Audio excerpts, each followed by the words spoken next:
Hey, how you doing today? I'm good. How are you? I'm good. Yeah. So, hey, thanks for jumping in with us this morning. Yeah, that was a little short notice. Yeah. Well, we were One something yesterday making afternoon? up for December when yeah. When Holly forgot. She remembered once and then she forgot that day. So. That's all right. So, well, how you been? How was the holiday season and stuff, and anything exciting going on? Good. There's all kinds of exciting stuff going on. Yeah. In my world. Yeah. Been busy. Yeah.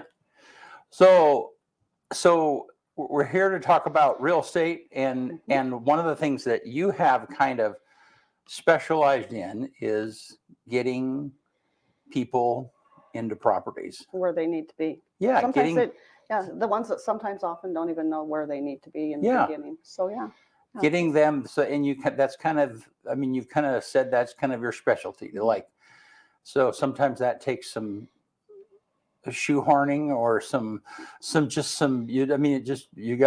you work with them, people who maybe didn't even know they were looking for a place, right, or didn't think that was even a possibility. So so recently you sold a property. I mean, I'll let you tell the story, and I'll show a couple pictures here. Well, you show the pictures and then I'll explain the pictures. So you can see them right there. So there she is. That's Becky's Burger Barn, also wagon. Okay. She had her ribbon cutting. I'm trying to remember the dates because I think it was the 5th of January with the Chamber of Commerce. That's the picture of that. Okay. And then this one was taken yesterday because it has the new sign up, and I was pretty excited about that to showcase that for her. Okay. And so that's been a restaurant property in the past. It was the old Palermo's building when Eddie Cassio and his wife Colleen owned it. Okay. And it's been set vacant for, I don't know, 6 or 9 months? Maybe longer? Maybe longer. I'm not exactly sure how long it's been vacant. Eddie had an accident, and we know he all passed. We all know he passed. Sorry. My husband did too. Kindred spirits, Colleen and I, a little bit there. Becky and I have become super close over the last few years, and there were times after my husband passed that was the only safe place I felt, and so I do what I can for her. Yeah. And so tell us about the story about Becky. We all know Becky's Burger Wagon because she's hauled that trailer around, or that it's a family thing. I mean, it really is a family thing. Yeah, and that her husband Jerry. Right, and that wagon is at a number of different events and stuff, and it's everywhere. And they've been doing that wagon thing for a while. Almost 4 years. Wow. This year she'll celebrate, I think, 4 years. Yeah. And so tell us the story. We looked at it about a year ago, actually, before we actually put the deal together, and we had written an offer, and we weren't able to come to terms. And so we just kind of left it laying for a while, and I tried again, and we were able to put it together, and Becky found financing where I wasn't aware she was doing it, but she got it put together. So she calls me one day. She says, "This person's doing this and that." And I was like, "Who are these people?" So she does stuff like that to me, but that's okay. And we closed. And then now she's open and running, and her plans are her plans. Yeah. Well, very cool. And so their plan is they're still going to have the wagon, but this is called the barn. This is called the barn. Yeah. And unbeknownst to me, she had actually held that name for a couple of years. Oh, really? Hoping that she was going to eventually have a brick and mortar. Everybody's got a dream. Yeah. So, yeah. Wow. So the wagon goes to different events. It goes around to rodeos. I think the up and coming thing, I can't remember what I seen on Facebook the other day. There's something in Elgin. I think it's Grad Night or something. 4th of July in Union. They were out there. Yep. Oh my goodness. We've gone to car shows. She's had car shows. She does special events for certain clientele where she'll take and do lunch for a business. Just call her and she'll cater for you. Yeah. So what would you, especially kind of reflecting on that story, what would you say to people if they said, "Oh, I don't think I can ever That's not something I could ever consider or do. Have you tried? Have you tried? Have you Yeah. tried? Yeah.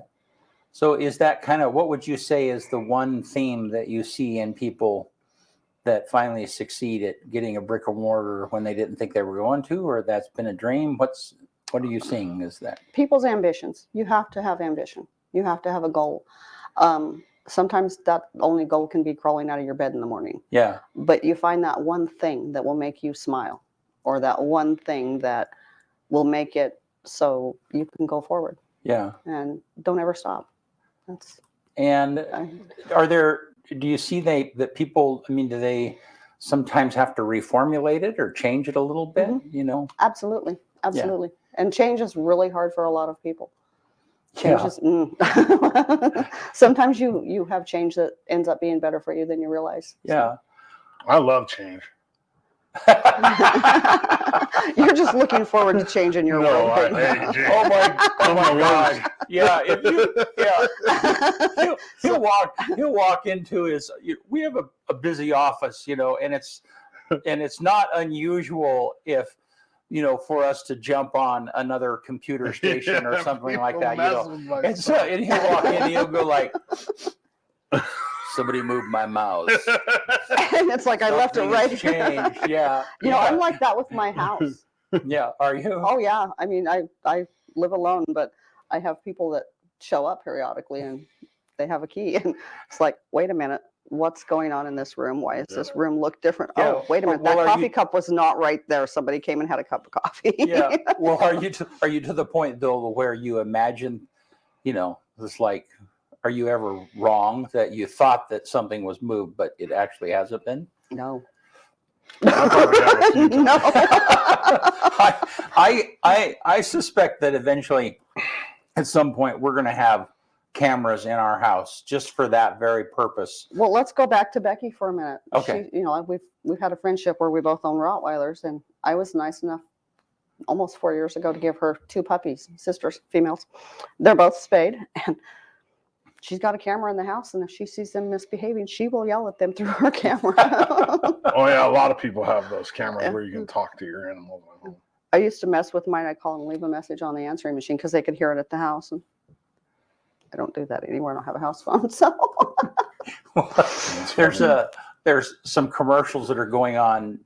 You see them particularly during football games because it's related to that, where a husband and wife are having an argument. I think it's a State Farm commercial, and they're having an argument, and they go like, "I'm going to challenge that," and the wife pulls out. And I don't know if you're a football watcher, but a coach can challenge a referee call, and they have a flag and they throw it out. And so the wife throw it, and then they bring out, it's the same kind of a thing that they use for officiating. And they look at the replay and the wife goes, I really like it. The wife, it's just very hilarious. So I'm seeing that, in our house, eventually that might be not because of our disputes, but so we can see it's like, was somebody really in the house, or did just you imagine it happened? Yeah. Well, like I said, with 2 Rottweilers in the house, you find all kinds of different things in your home when you walk through the door. Sometimes it's like, oh, they had a cup of coffee. No, my male dog is reverting back to his puppy. He's got a disease that's degenerating his brain, which we won't go down that road right now. And he's reverting back to puppy stage. So one of his things to do when he was a puppy was to pull toilet paper off the spindle. Oh. And I walk in and find it clear through the house now, half eaten. And I'm like, okay. We closed the bathroom door at my parents' house because they'll do the same thing. Okay, done. Yeah, the bathroom door stays. There's a big sign on the door that says, close the bathroom door. So yours never outgrew it, because mine did, and now he's they're not mine. I don't claim those. Those things are. Those are my illegitimate stepbrother and sister. They're adopted. They might have more rights than you. They get fed better. They get spoiled more too, I'm sure. Dude, it's crazy. Mine do. My kids say, you love the dog's family more than you do me. It's like, well, They don't argue. They don't argue. Yeah. But they do. They do. There is though something very special about pets. I mean, clearly pets, and I've said this many times, is that they're always happy to see you. They're always, and the thing that's cool is that all they care about is about right now. what's Mhm. happening in this particular moment, Mhm. you know. And for me particularly, I'm, you know, frustrated about what happened a week ago, or I'm thinking about what has to happen 2 months from now, or whatever. You know, it's really hard for me to Oh, wow. stay right now in the moment, Right. you know. And pets kind of bring you to that thing. It's They like, absolutely do. yeah, it's like Yeah. it's all they care about is they don't care about what happened earlier. They don't care. It's like just care about right now. Do you have pets? No, Okay. but Well, then I can't suggest this to you. My brother suggested this to me one time. He says, put your husband and your dog both in the trunk of your car. Come back in 2 hours and see who's happy to see you. Like, why would you do that? Yeah. But he's like, well, Yeah, think you about could- that, sis. You could probably just do it for 5 minutes and you'd get the same result. I'm thinking you're probably right. 5 minutes would probably be about No, I right. don't think it would take very long. Yeah. No. Yeah. No, that's I mean I did, and we had a pet for a long time, and he passed away about a year ago. And you know, it's just so funny. It's like I still miss him. It's kind of that's the way it Mhm. is. Yep. They have a way of wiggling their way into your Yeah, heart. my husband told me I wasn't getting another Rottweiler when my last female passed, Chloe. And I said, oh. And I put together a transaction that was cash and closed it and made a phone call to my nephew and said, go pick up this dog. And then I bought him one for Christmas. So yeah, we have two again. I have two again. So How much do they weigh? They're big dogs. Baxter weighs less than 100. These are smaller ones Oh, than okay. what the other two were that I Yeah. had. The first one that I actually owned was 189 at his top. Wow. He was a big dog, but he was very well behaved. He did everything I wanted him to. This male, he weighs, like I said, 100 pounds, and I don't think Ricky even hits that. I think she's 89. So. Well, And I know you're thinking 89 pounds. A friend of mine says, how can you handle big dogs? It's like, I don't know, I carry in 40 pounds of dog food at a time. So yeah. No, my daughter who lives out in Cove, they have two big dogs. I Mhm. mean, they're both over 100 pounds. And yeah, it's kind of funny. So they're like kids. So the worst behaved dog in my house is my Chihuahua. It's not even my Chihuahua, it's my grandson's Chihuahua.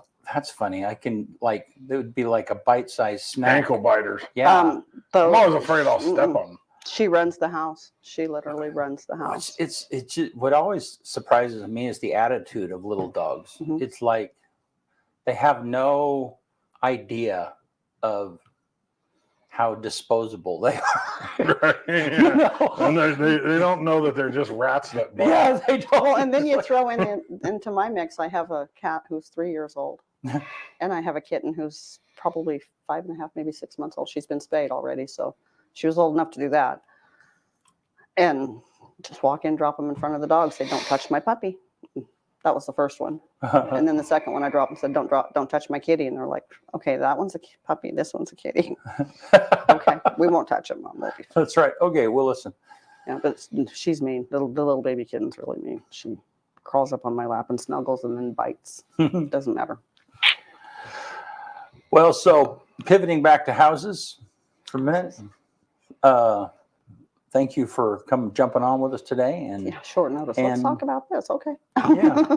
and how good it is. I mean, I say this all the time, but those businesses that choose to be in the downtown area, and that restaurant is a little bit off the beaten It's off path. the beaten path, but it's not the only business down there. No. There's like all kinds of businesses. Yeah, down there is. And I mean, the Rusty Spur, is that what it is? Dusty Spur. Dusty Spur. Dusty Spur.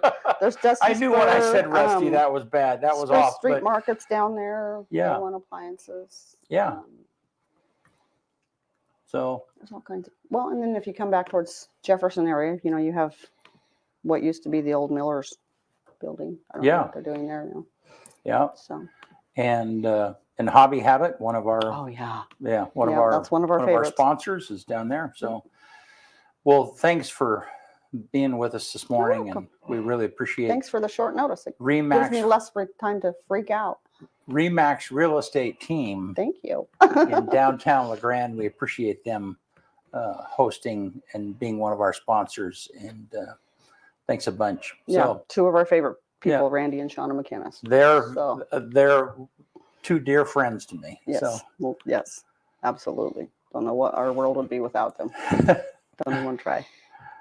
all righty. Well, hey, thank you. We'll be right back right after this.